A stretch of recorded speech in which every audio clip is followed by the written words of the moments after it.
Ladies and gentlemen, boys and girls, and everything in between. It is a absolute fucking disaster outside. And I shouldn't have cursed because just like that, we're not monetized any longer. However, if you're here for it, you're here for it, and I appreciate you. It is a wet one today. We got these wonderful things called atmospheric rivers here in the Pacific Northwest, and we're in the middle of one. So what the goal for this is? So we're in the bunkhouse. Welcome to my bunkhouse. You're like, is that uh, shiplap boarding? And no, it's tongue and groove. Pine tongue and groove got a screaming deal on it. Replaced this whole building. It was just plywood out here, and we call it the bunkhouse because this is typically, if I had guests or family, this is where they'd stay. But today's projects are pretty simple. I got about 10 years. Let's go ahead and get that camera to follow me. Hello, camera. No. What are you pointing at the ceiling? There you go. Sorry, always trying to get these camera angles and everything right. Nobody's in here anyhow. We're going to angle you down a little bit so you can look at this workstation. This is what we got going on. We're just trying to get as much of this organized today as possible. I didn't bring my mic with me.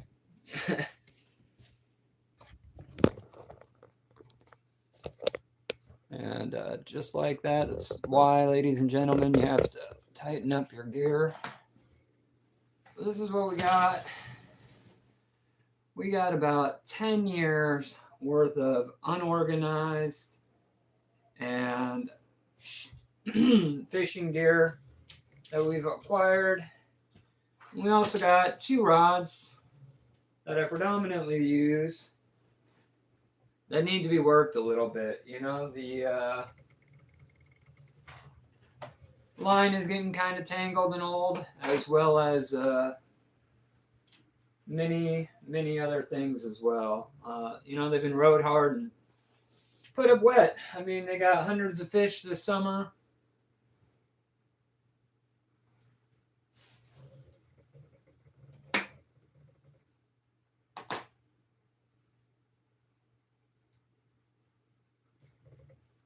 But I think they got left out in the rain, and a lot of times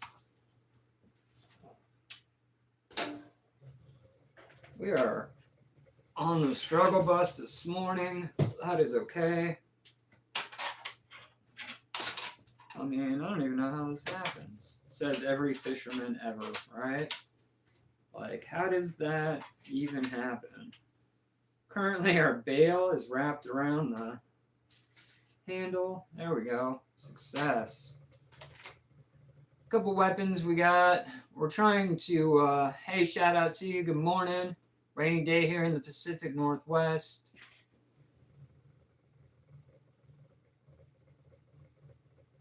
I'm going to have to move you guys a little closer because I can't see a damn thing. I'll answer your questions as they come in, though. Yeah, man. I'm a huge Ninja Turtles fan, being an 80s baby. I am definitely a fan. We got Mikey, Leo, Raphael, and Donatello. This is not my living room. This is kind of my man cave. We refer to it as the bunkhouse. I built it a couple years back, and if I had friends, I guess this is where they would stay. Like I said, weather is an absolute nightmare today. We're just going through about 10 years of gear. Everything just kind of stuffed into different drawers, So I'm just trying to go through everything. Also got a couple rods and reels that I'm learning up. You know, that's the $1 million question. I guess I just can't support a member of the Foot Clan. You know? Like, he's the enemy. Why would I invite him into my man cave?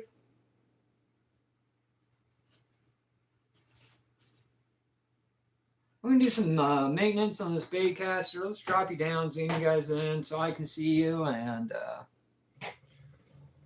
hopefully we can get a little more action on what we're talking about. Shout out to the 5 people. Hope you guys are having a great Monday. I'm going to be doing lives every Monday. If you're new to the channel, normally I'm out in the backyard pond fishing. Appreciate it. Metal Rocker 9. Yeah, man, appreciate that. I hope you're having a good holiday season and a Merry Christmas to you too. I celebrate Christmas, so I'm going to go ahead and say Merry Christmas. It's not disrespectful, it's just a preference and what I believe in. So this bait caster, 8-foot medium, fast action, has been rode hard all summer. I've been working the ever-loving crap out of this. I think my first goal for this, before we go ahead and pull that tension knob and add some oil to it. Jacob, normally it's backyard pond fishing, but sometimes I might go live from the beach. I do a lot of fishing, predominantly fishing, I guess. Today we're doing gear maintenance on my fishing stuff because it is an absolute nightmare outside. So I'm trying to go through this gear I've got, maybe put a little lube on the rod and reel. Hey, you know, man, that's up to you. And if you want to stick around, we're happy to have you. What I love about these lives is I get to talk to people from all over the place. And if we're talking fishing, that makes me happy. You know what I'm saying? If you want to let me know where you're from and what you fish for, we can absolutely chat about that. You know, the season's kind of slowing down for fishing, and I'm moving more towards bushcraft and survival videos. But coming up in the future, most of my lives will be fishing related.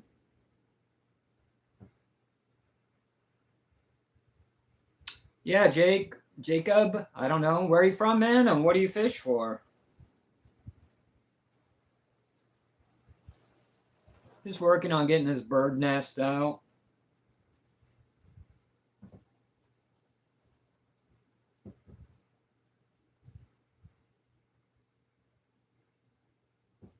Hey, man, well, I ain't gonna be playing any games, man, but I am outside.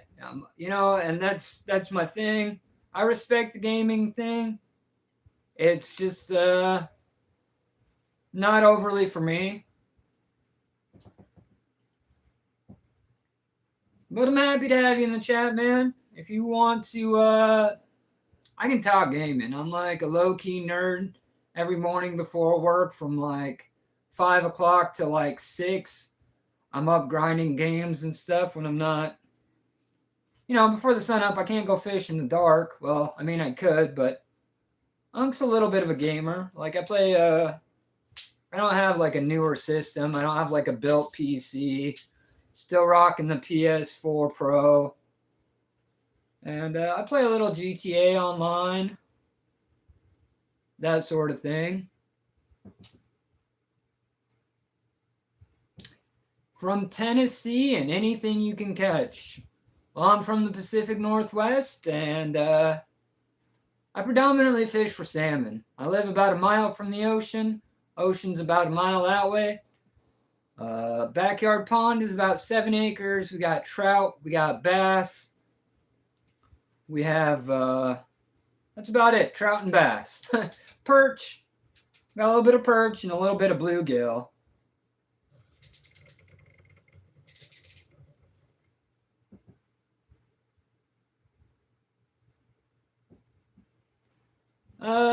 Yeah, man, it is my my go-to fish. You know, I live on a little pond, and it's fresh water, and there's bass and stuff there. But until this summer, I never really fished that fresh water. I mean, I'd go out there when the nephews came over, And so what I'm doing here is I'm taking this tension knob off, giving me access to the gears. And then this is like, if you fish, I'm going to tell you what works better than real butter or lightning grease. You know, we got these Eagle Claw brands. And those hold up all right. But I found in like a saltwater condition, like where I live, this is what I use. This is Valvoline gear oil. This is the same stuff. If it's good enough for the rear end of my F-250, it's got to be good enough for the fishing reel, right? And I found this stuff works great. It works way better than any real butter or any gear oil that you Eagle Claw, any of that stuff that you would typically use. I found that this outperforms it far, far better. So now we got it opened up. We're just kind of looking at our bearings there. Took off the tensioner knob. And just giving it a little visual inspection. It looks like it's pretty clean. We're going to go ahead and double check it. We're going to hit it with a little WD. WD is a penetrant. All it's going to do is clear out any rust, corrosion, and then but it's not going to add lubrication. So WD for cleaning, and then you're going to want something heavier for the actual lubrication part itself.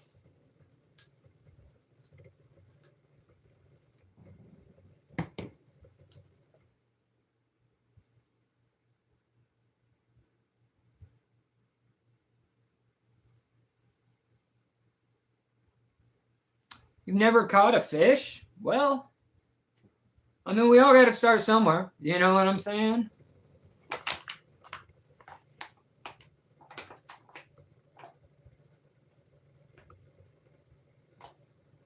And a little bit, like one drop of this gear oil will definitely go a long ways. We're going to set this off to the side. We're going to let that cook for a bit, and then we'll come back to it.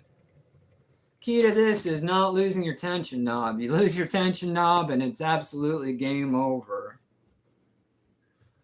I'm going to start organizing some of these boxes. I got all of these boxes and they're just full of all kinds of stuff. I don't even know what I have.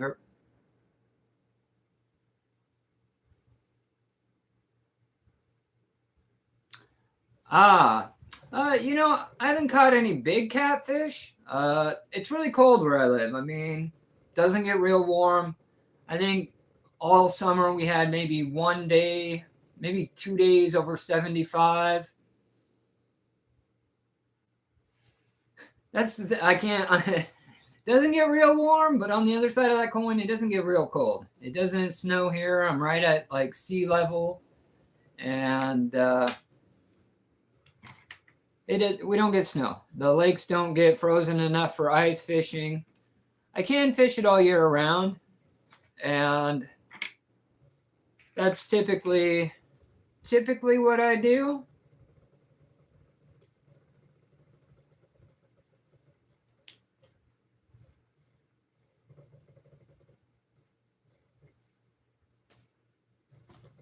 But we don't get Wisconsin, huh? That sounds pretty pretty intense. I've got a buddy I was in the Navy with in Wisconsin. You know, I say buddy because we were in the military at one point, but here we are 15 years down the road from that, and he's kind of a douchebag now, so we don't really talk. But I mean, we're old, so we're on Facebook, right?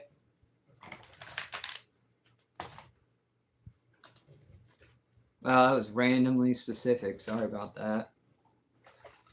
So normally how I have these set up is like different boxes for different things. I'm thinking this was my bass box here, but everything is so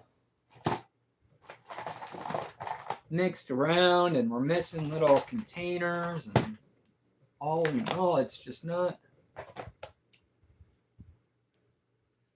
Oh man, you know, it it just collects over time. I got, 2 or 3 different things I try to narrow it down by. But I don't like having gear just to have gear. You know what I'm saying? Like, there's no point in owning a ton of fishing rods if I don't use them, if they don't have a purpose. And I mean, I'm looking at 1, 2, 3, 4, 5, 6, 7, just right here. And these are just freshwater. Now I got a few freshwater pools, mainly because I'm not throwing up gang signs. I'm just trying to get my camera to track me. And I got, then you get stuff, right? Like, okay, so once you're old and everybody knows you fish, they just give you a crap ton of stuff, but it's never stuff I use. This is how I got into bass fishing this summer. Like, my nieces, nephews, friends, and family would all give me this mystery tackle box, and you got these fun crankbaits that look like this, and I'm like, I can't use that to catch a salmon. I predominantly salmon fish. I go off the jetty, I use the same 4 lures, and they work fantastic,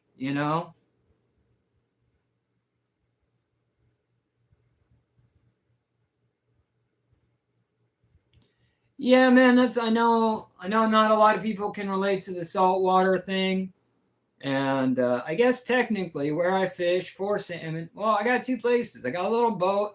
I drive my happy ass out into the ocean, try to catch some fish there. I also have that's pretty much it.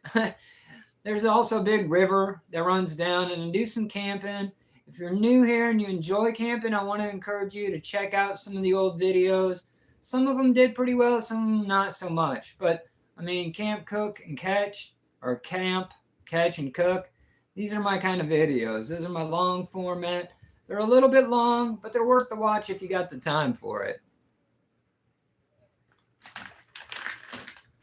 We just going through this. This seems like a huge, what is that? We got some spinners. So, not to digress, but I ended up, from gifts, all of this bass gear. Like, I got a set of these wobblers with the diver. And there's nothing wrong with it. It looks like it's not a name brand, but I guarantee it'd catch fish. And I just never used it because it just bass fishing. Why catch bass if you can catch salmon? You know what I'm saying? And the thing about that is we don't get real big bass here. There is, all right, so I live in Washington State, but I live on the coast. And a large bass out here is probably 2 to 3 pounds. The biggest one I've ever caught out of my backyard pond was probably just over 2 pounds, and it was a spotted bass. Largemouth are getting harder and harder to find. And it seems like the spotted bass are taking over. But I'm all right with it because a 1 pound spot will absolutely fight better than a 2 to 3 pound largemouth. I mean, if you want to argue with me about it in the comment section, feel free, but I am convinced. So I'm just sorting this into piles. I mean, we got soft plastic over here, and we got tons of soft plastic. We got, power drop shots. We got maggots, and then we got this weird collection of salt water. These are like paddle fins. You'd use this for like a rock fish off the North Jetty. You're like, what the hell is the North Jetty? North Jetty is where I do a lot of fishing. If I don't want to take the boat out across the bar, then I go down and fish on the jetty. And it's right where the ocean meets the surf, or the Columbia River. Sorry about that. And it is, see, I'm just trying to do the best. I got tons of these. I mean, I have a lifetime supply of these little horsetail jig heads. And I didn't even know.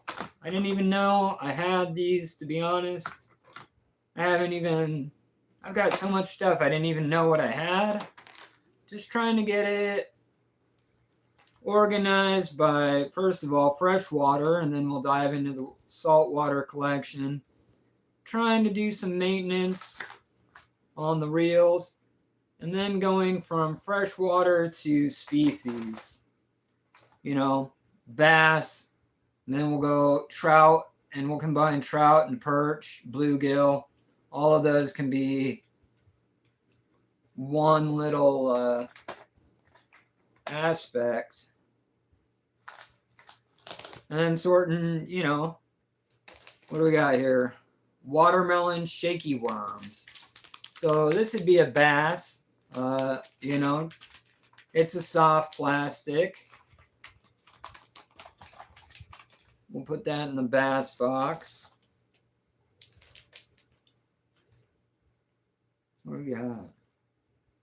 Yeah, I don't even know what some of this stuff is. Like I said, I just, you know, I'll buy a used tackle box at a yard sale for $5, and then come home and dig through it and just see what I can find. These are little shads, and lucky for me, it says fish hold on 18% longer.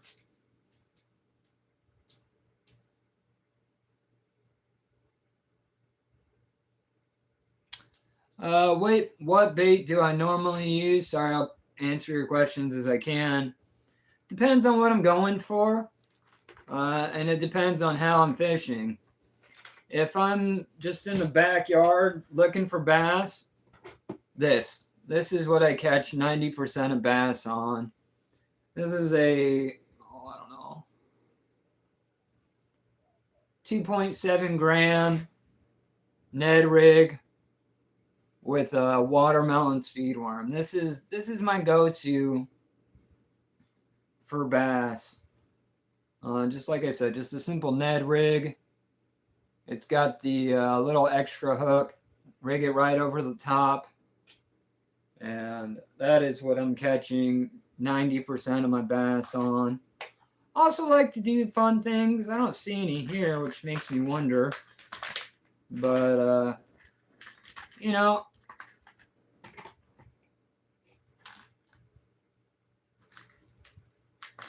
it depends. Like, if you're catching too many on the Ned rig, don't get me wrong, it's definitely my go-to. I also enjoy a good spinner, you know. This is just a jig head, willow blade spinner with the Colorado dual blades. This thing's nice. I mean, I like these. And then last of all, in the world of bass, I'll do a crankbait, right?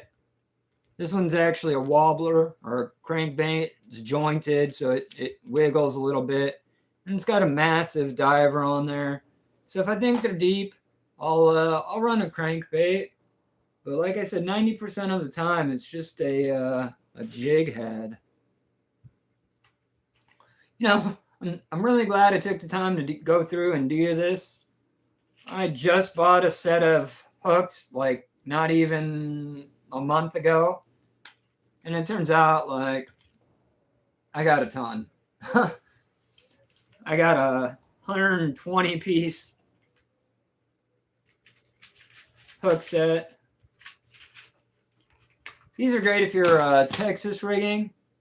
So you'll hook that, run your soft plastic, flip it around, make it weedless. So it's riding through the water like this. And then up here, you're going to have a little bullet weight. I don't see too many weights. Bullet weight. Like such.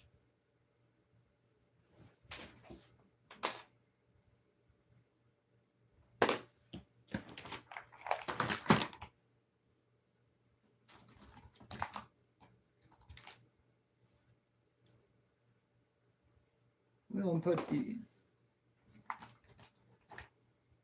bullet weights, egg sinkers.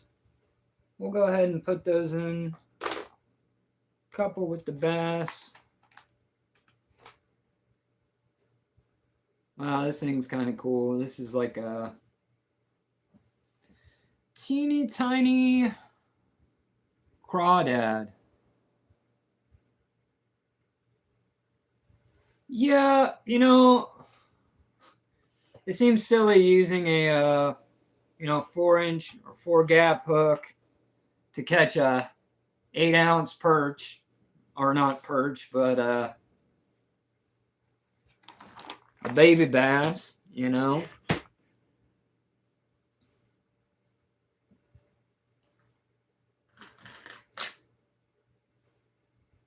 Also got lots of different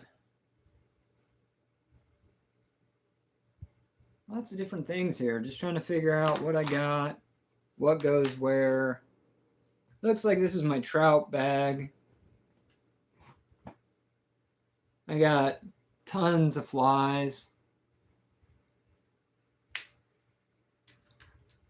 I actually picked up a fly rod from a buddy who was moving. He never used it. It was just a wall decoration. And I picked it up. He just gave it to me free of charge. This is a homemade jig I made. And tied it myself. Kind of a white color. Colorado blade spinner. And then a hand painted custom blade myself.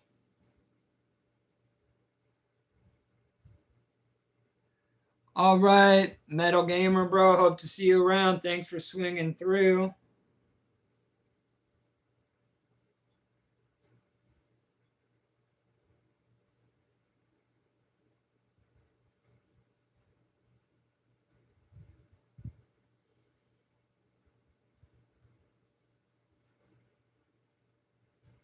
Just kind of taking my time, working over, making sure my hooks are sharp, making sure everything's working the best that it can. Trying to put the hooks where the hooks go and the soft plastics where the soft plastic goes. I think I'm gonna dive back into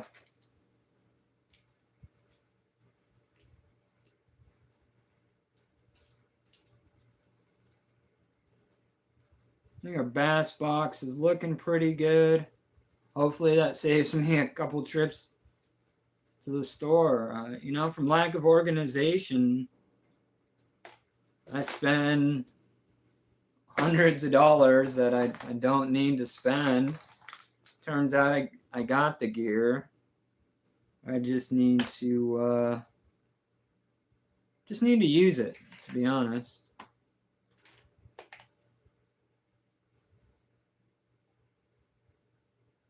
I'm not even sure. What do you think this would be used for? Little jig, little blade. I don't know. What do you think? Bass box, perch box, small pond? I mean, I know bass would absolutely crush that. But I think a yellow perch feeding aggressively would probably crush that as well. Go ahead and put him in the bass box.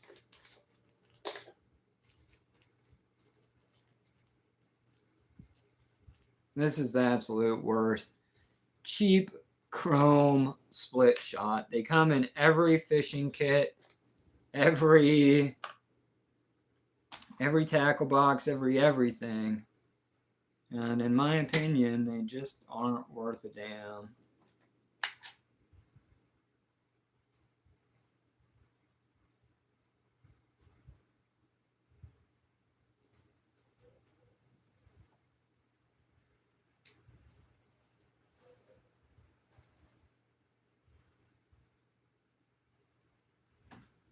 Don't tell my wife I just bet that. She will not be happy. So like I said, this is a custom jig I tied up. Custom painted 2 Colorado blades. Normally on these you'd see like a willow, like a big old double willow. But I like the Colorados. 1, because I had an abundance of them. And 2, it's something different. If everybody's using willow, why wouldn't I use the Colorado? Another jig head. We got a ton of these. We got horse We got like horsetail jigs, and then you throw a soft plastic on this. This one run weedless. We'll see. Well, I don't know. I think we'll save that guy and we'll probably put him in saltwater gear.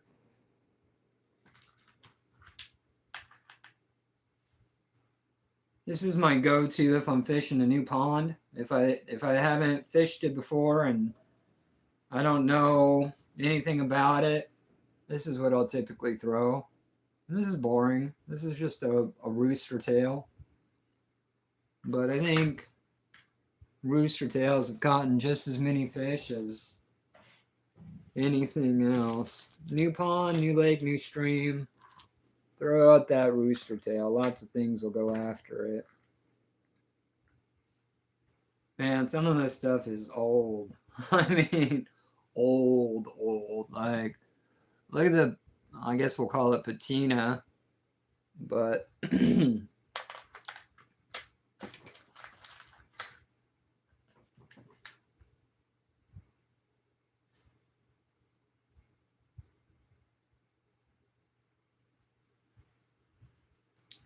know, I think I might be looking to get rid of some of this stuff. I mean, you know, as we age, or at least as I aged, I've just collected a just absolute ton of unnecessary fishing apparel. That's all right. We'll go through it. We'll get it cleaned up. Cut all these old lines off there. This must have been my favorite lure at one time because there's probably 3 or 4 different knots on it.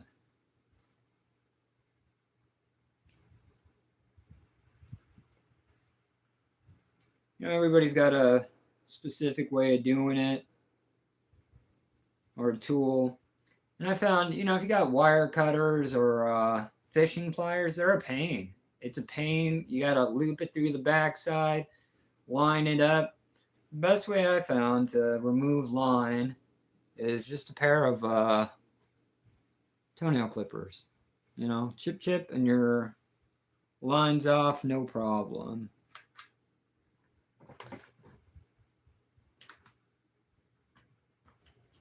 I'm just trying to get things organized. There is, you know, tons of stuff I'll probably never use. I just don't have the heart to throw it away.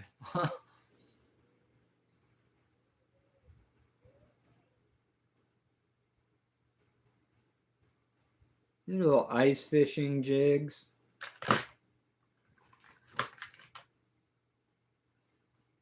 Saltwater. This is like a saltwater lure. You got a Colorado blade with like a fuzzy tail with a fish head, you know.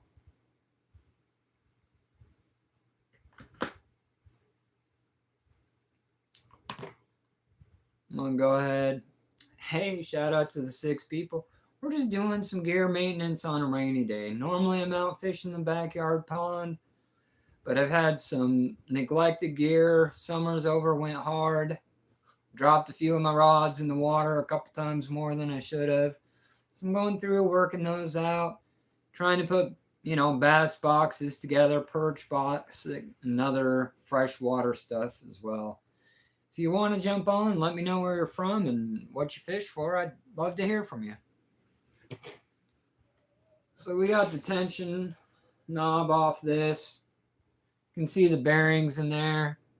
Lubed it up. Time to put that tension knob back on there. Get her tightened down. Won't get a real test until you're throwing it out there, but I can tell you already it feels a lot better.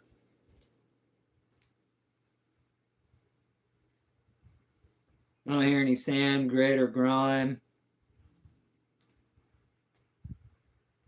Tension knob's working great. I'm going to call this a win. 1 down, 2 to go. Now, probably 8 to go, but we're only doing 2 today. The 2 that I typically use the most, and that would be my 8-foot bait caster. And this Monasua, I don't know, man. No brand sponsorship here. Just a cheap guy who likes gear and knows what works. But I think I picked this thing up at like, I don't know. I think one of my friends might have brought it over and left it. She bought it for her kids. But she lives in a disposable world where, like, they just buy something one time and then leave it somewhere to rust out and break, and then they buy a new one. So I said, well, let's not do that. Let's go ahead and put it up, and I'll take care of it. And once the kids are old enough to take care of it themselves, I'll let them have it back. But until then, let's take care of it. Long story short, this has been a great rod. I mean, I've used it out in the saltwater a couple times.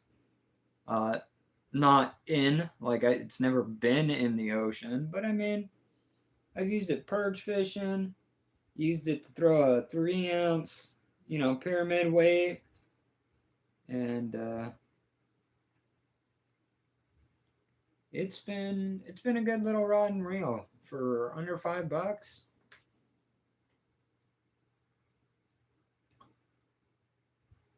And got that little rod off there. We're going to hit it with some WD-40.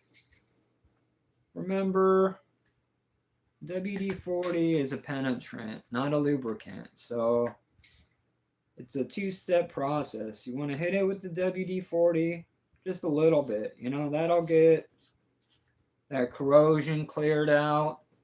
It'll work in that metal, kind of get some of that corrosion and other things worked out of it, dirt. Kind of dig it out of those gears, freeing them up, but it doesn't provide lubrication. If you want lubrication, there's a ton of stuff on the market. There is Real Butter, Eagle Claw makes real oil, but I'll tell you what I use, and it is Valvoline synthetic gear oil. If it's good enough for the rear end of the F-250, it's good enough for your fishing rod. And this isn't cheap by any means in comparison. This is probably $14 a bag. But it by far, and just a little, I mean, this, I've had that same bag for 10 years. Doesn't overly go bad. And I think it works the best, to be honest, better than any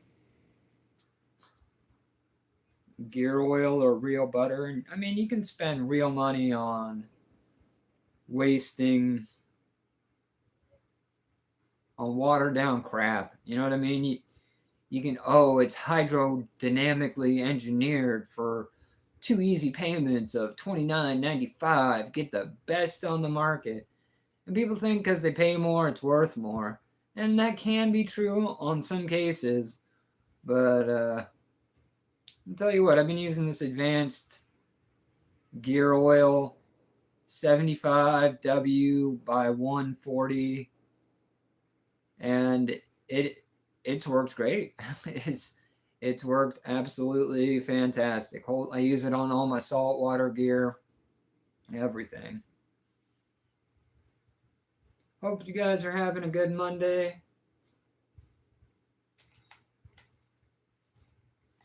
I'll turn that off. We're going to try not to tangle the line around the bottom here. Well, we're also going to go ahead and inspect the see, a lot of times with these spinning reels is they'll get tangled along the bottom. Matt, hey, what's up, buddy? How we doing?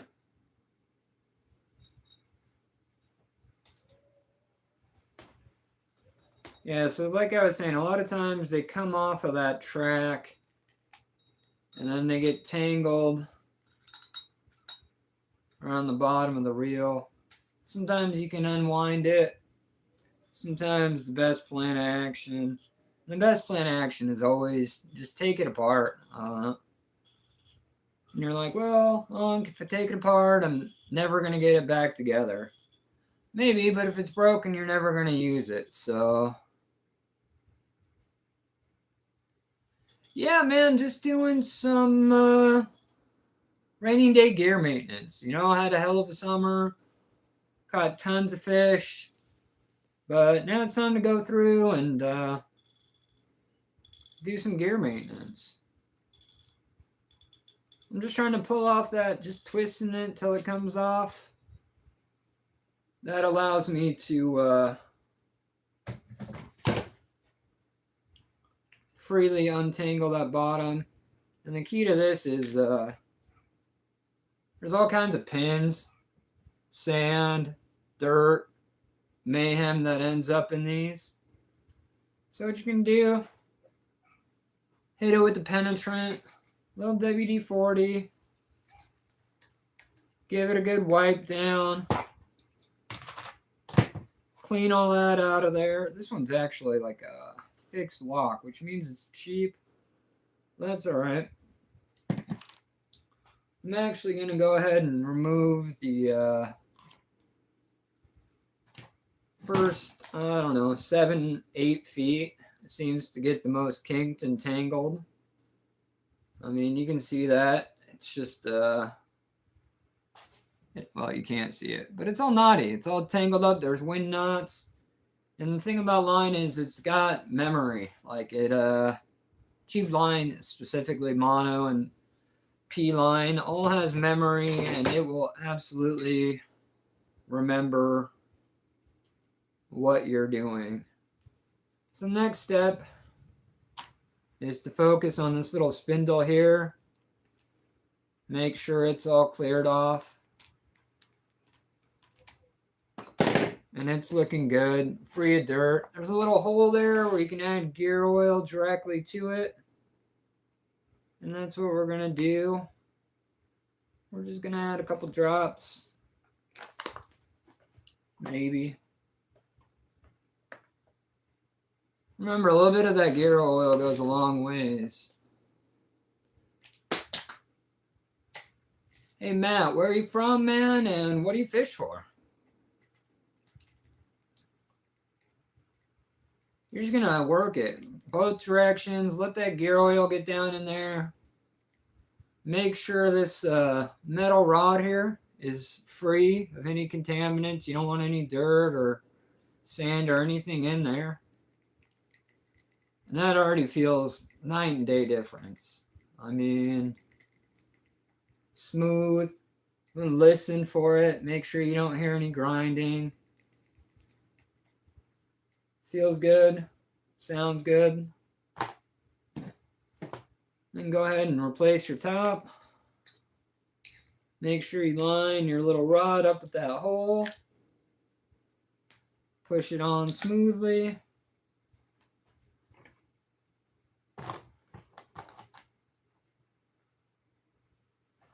Hey man, shout out from the Pacific Northwest. Always happy to have my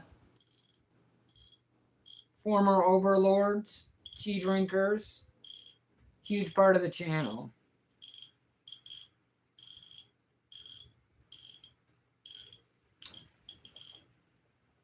Sorry if you're new here, I tend to make fun of people. It's not because I'm an asshole, it's because I like you, man. Like, you're part of the crew now. Maybe the tea drinking part of the crew, but you're still part of the crew. Thanks for checking out the channel, man. This is good. This feels good. Drag. You always want to check your drag.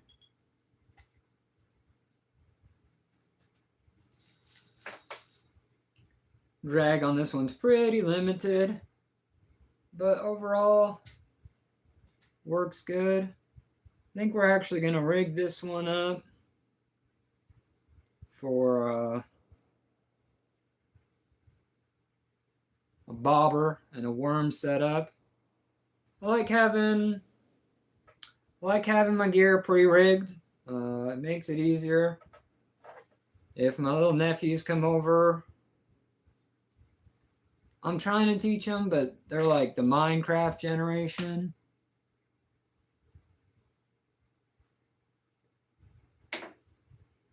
You prefer coffee?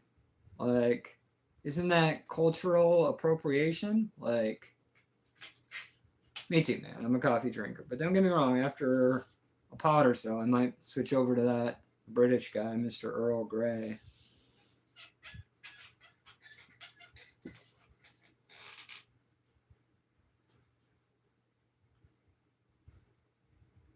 We can go ahead and rig this up with a simple setup, just a bobber, swivel, slip shot.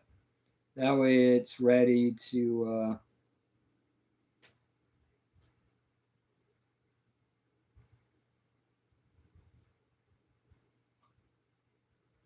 my mom was a big tea drinker. Sorry, this is how it goes on these lives. If somebody says something, it's going to trigger a story. So, like, my mom's a big tea drinker, or was, and she drank chamomile all the time, right? Like, she was a Mormon, and part of their religion, part of their cult, is you can't have caffeine, right? It's against their cult-like settings. So consequently, they all become British or tea drinkers. And my mom would always be rocking this chamomile tea. And she gave it to me, as a kid. And it always tastes like fucking hay water. Like if somebody took hay that you would feed a cow, boiled it up, poured it into a cup, this is what chamomile tea would taste like. And it's just never been my thing,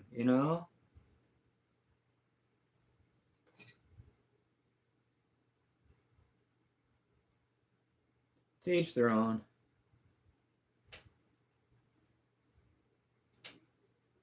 All right, we looking. I said I was going to bobber rig this, but I don't see any swivels. Like, I know I got, I don't know where my terminal tackle is. It's,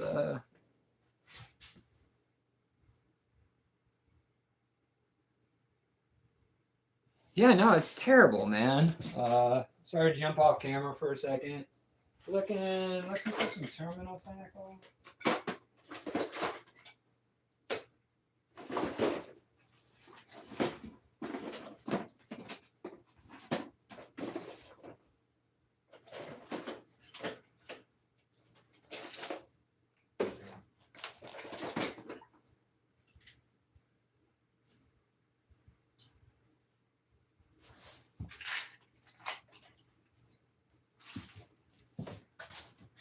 Rob Peter to pay Paul a little bit. That's all right. Yeah, no, I don't get some of these people.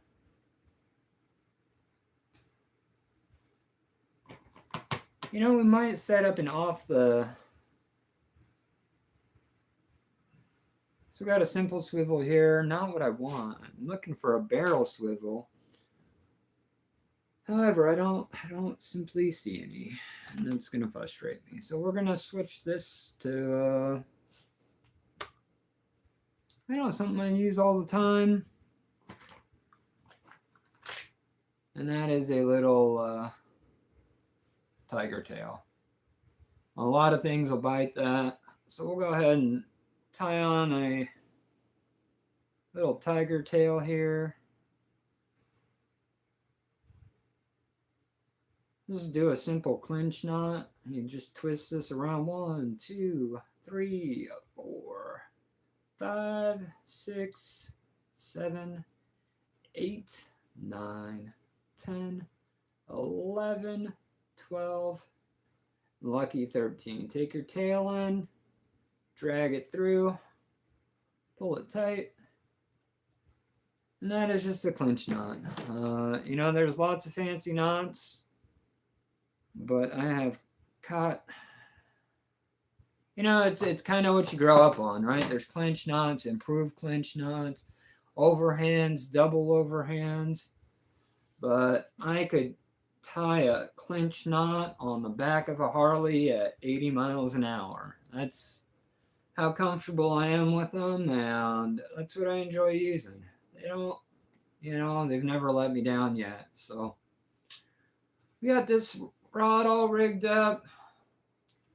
We're going to hang him up on the wall for next time. We're going to go ahead and check my reel, make sure. I mean, this thing was tough. Like, I could hardly crank it.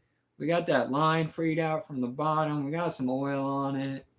We are absolutely crushing it. We might do another couple rods, a couple other reels. I like having them set up so I can just go out and throw them in the pond when the weather's good, you know? Little tiger tail, we'll put him up on the wall, and we'll rig up this, I don't know what we'll rig up next. Something.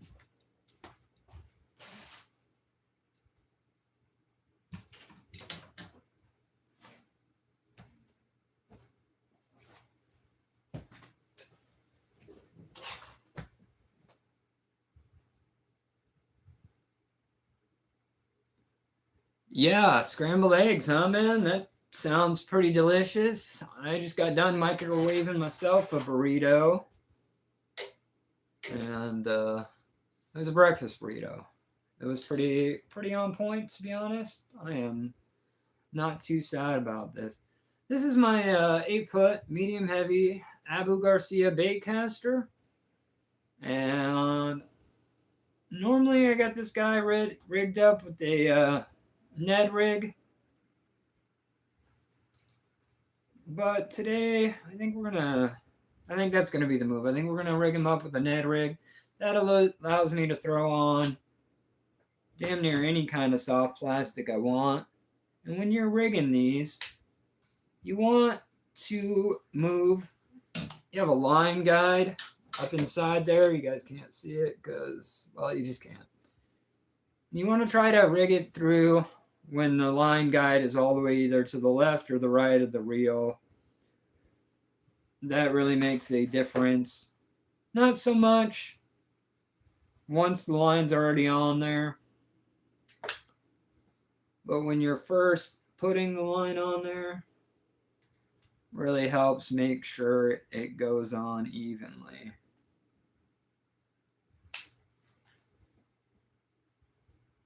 When you're taking the line off, you want to keep tension on it. You don't want to just pull this thing and let the line spool like crazy with these bait casters, because that's a good way to end up with a bird's nest.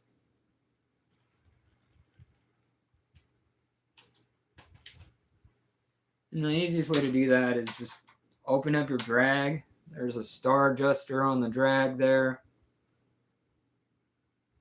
You know, I really wish I would have taken the time to find a swivel and rig up that other rod with either an off the bottom setup or something other than that little inline spinner. Bass are slowing down. They're not feeding this time of year. My best chance for catching a fish is rainbow trout. They planted a bunch of rainbow trout last month in one of our local lakes. Got some cutthroat in there and some steelhead as well. So I like cutthroat. I like other types, but I'm not a huge fan of these planted rainbow trout. They're often very, very mushy and not very good to eat.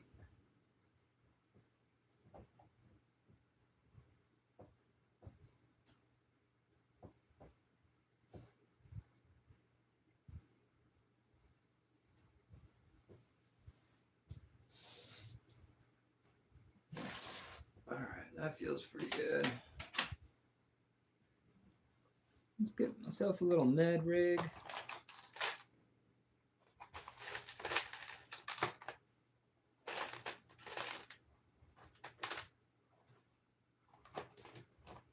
You know, I don't see why I couldn't switch it up.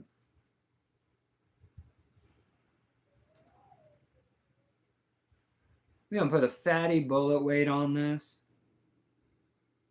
And we are going to go off the bottom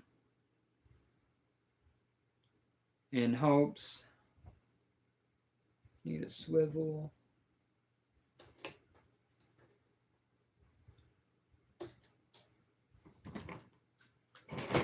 So if you're going off the bottom, the easiest way to do that, got your bullet weight.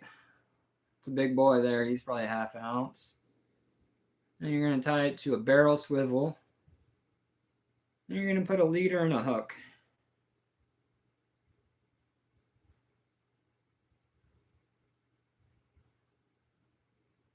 And this will be my trout setup for trout fishing. Simple clinch knot. Thicker a line usually means you don't have to have as many twists in it. Loop your little tag line through, pull it tight. Put 8 twists on that particular one. Trim up my tag line. Found myself a good trout hook. You think I got one? Oh man, think I can find a hook in there? Probably. Now what I'm going to need to do is find some leader line. Thought I had some. Here we go.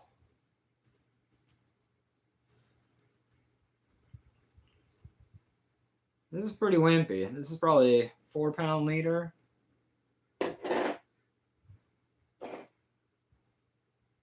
But if you got lighter line, the key to that is you just open your drag.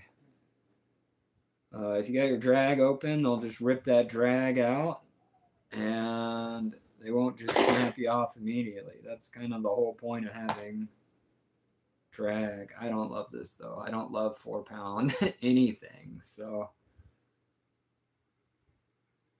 you know, I don't want this too long. I can shorten it up once I decide to get the hook.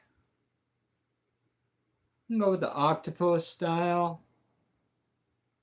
These are my favorite for most applications, to be honest.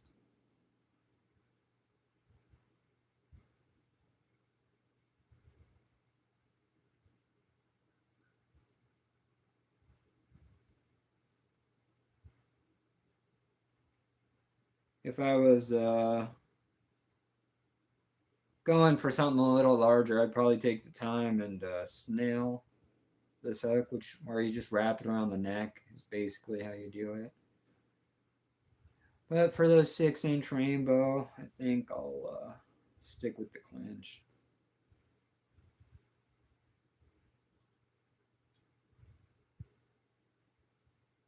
Always check your knot, give it a good tug. And I mean a good tug, don't just baby tug it, pull that thing, you know what I'm saying?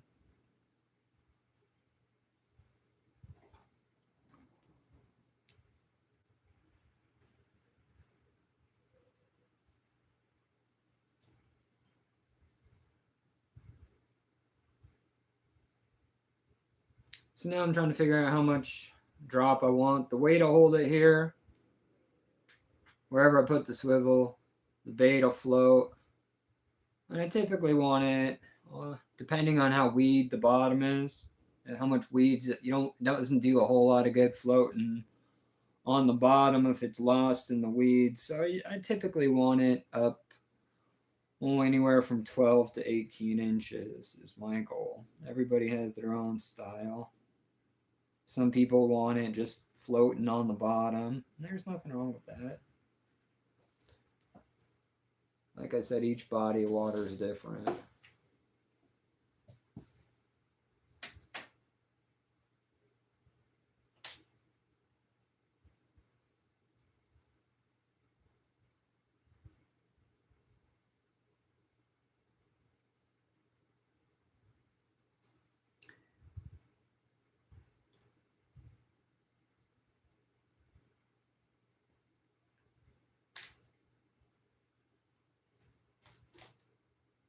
you know, it's kind of hypocritical to have an outdoor channel if you're sitting inside. But sometimes I guess it's necessary, right? Like, I could be out fishing during this weather storm, but this is something I needed to do. I mean, you watch all these fishing channels, and they're always at Home Depot, or not Home Depot. Those aren't the fishing channels. Well, some fishing channels, right? You watch the big ones. And they're trying to, or they're always at Bass Pro Shops buying the latest. So this is our setup. We got a bullet weight, 12-inch leader to our hook. And how it works is this weight, and throw it out there. Weight hits here, stops, pivots up, floats up.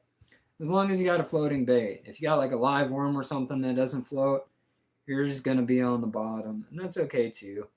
This is rigged. I'm going to put some power bait on here. Probably something along these lines. These are power egg shots. Fish, trout specifically seem to love these.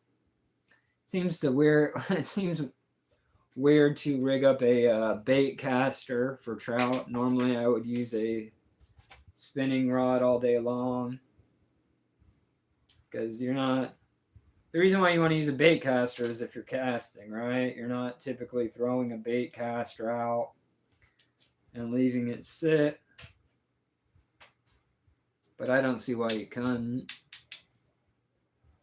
You can go ahead and dive into another reel, get that taken apart, and put some oil on it, and see how it goes. I'll flip you guys around in a minute, show you guys my rod and reels. Hell, we'll just do that right now. Excuse my mess.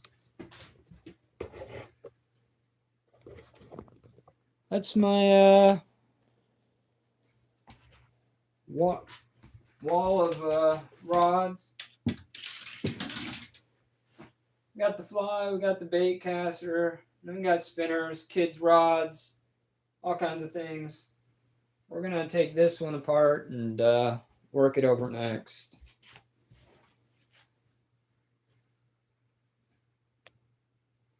Those are just my freshwaters. I got a ton of rods. Let's see, this one is tied on to a popper, which means he's been used for bass as well. This is a newer reel. I got it this summer. It is a Daiwa Sweepfire. We're going to cut this popper off and do a little bit of maintenance. This is a Rapala popper. It's one of my favorites if I'm doing topwater. And if you're a bass fisherman, there is no reason to do topwater except for the fact that it's badass. Right? You get to see the fish come up, take a bite, you can watch it hit your lure.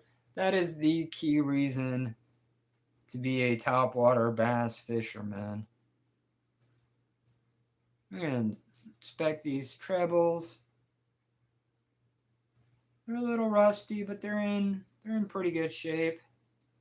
We'll put this guy back in our and we'll check the reel itself. You can always tell how inexpensive a reel is by if it's dual. If there's a little switch and you can switch it for forward and back. This one does not have one. But we're going to go ahead and take the handle off here.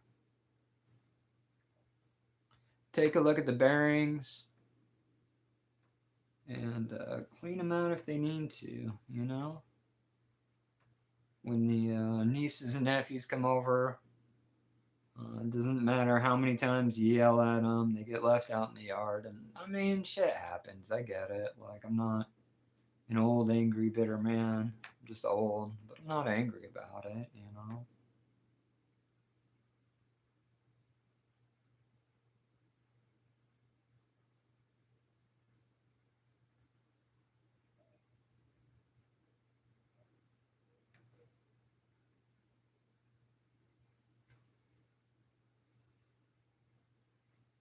Ugh.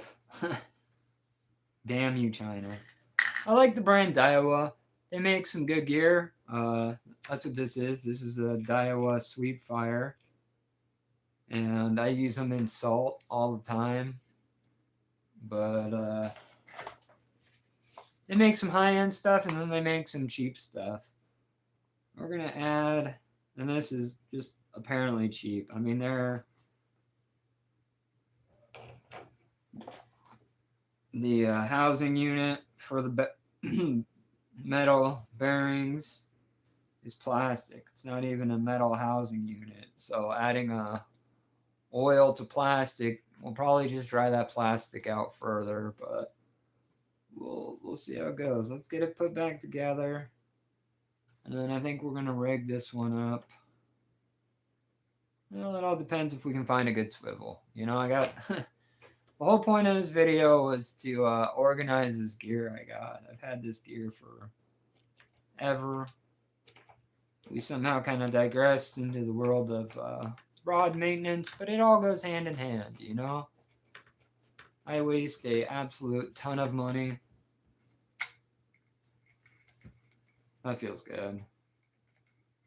I mean, I know that reel is cheaply made, but I mean, this isn't, we're not going shark hunting.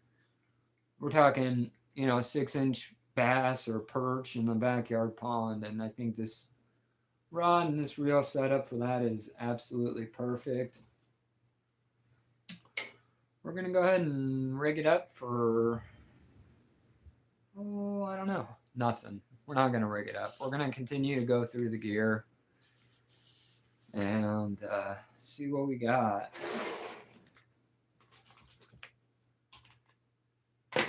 I bought this kit. It's my most recent.